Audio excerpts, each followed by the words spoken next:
Awni yang ma amina kurasan sanfur de kebi. Anga nono kene karni doni kalayali. Iba kalaya ka woloko doni ndoro. Ame fununan kuyer banya kilimbo kala. Koko doni iba ke ka beyere saguma. Ani sugaru kuyer banya kilimbo nyangu. Ame shefan kilin chika kala. Kolu nyami nywana doni folo. Kasoroka kefe laba on kala sa.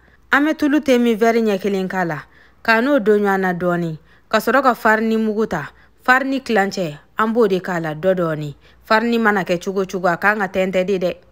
Kome oere nyabala yi nyamina kosebe. Ame farni laban kala sisan. Farni kunklani do flayo. Ame ni laban kala. Kasoroka ambolo do ala. Ka sebe koro do nywana kosebe. Amba goshi. Faka do nyogona kosebe.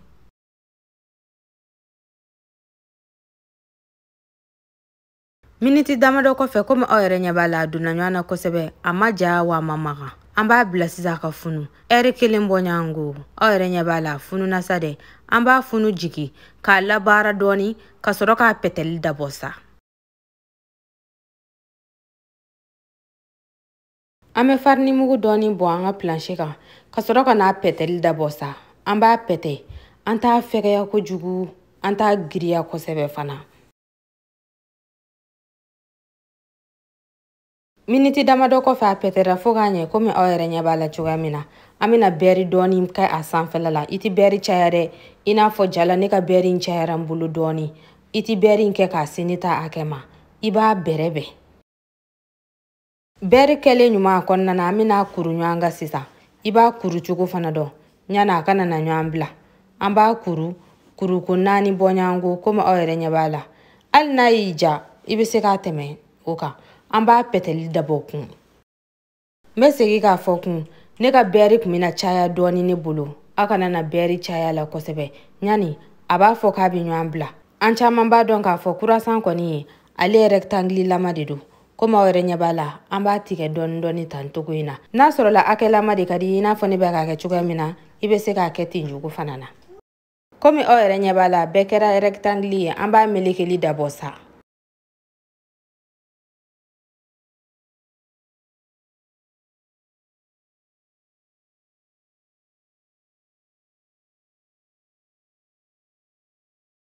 Abe melekele nyuma amba sigi kerefele la miniti tan duru bonyango.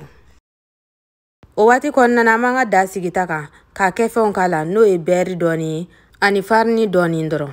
Amba bombo asanfele la kasoroka yega konna na. O benye na boli anfe ame soroka na anga kurason taka kolu dadada akonna na. Ikana na gere nywana kosebede nyana abe funuka bari nywana. Ame tasma bla akela mana miniti mugambonyango nga. Ibito kana lajede ina fone nyina nanta ko ne kunta melere kutiga doni na ne ta nshishira mbulu doni fone daku kasoroka na bla konna na tuguni komi ne nga barama ko kaba amba fangile jeni akonna na sisa ante foi kala de ni wati sele na amba ta bo barama inkono kata jeni polikonna de la wasa couleur ni ka wulala komi oere nyabala miniti tan duru bonyango asera de komi oere nyabala wala kale flani ka bonyana abeba ne amile concentré sucre doni mbwaka. Oh, bismillah.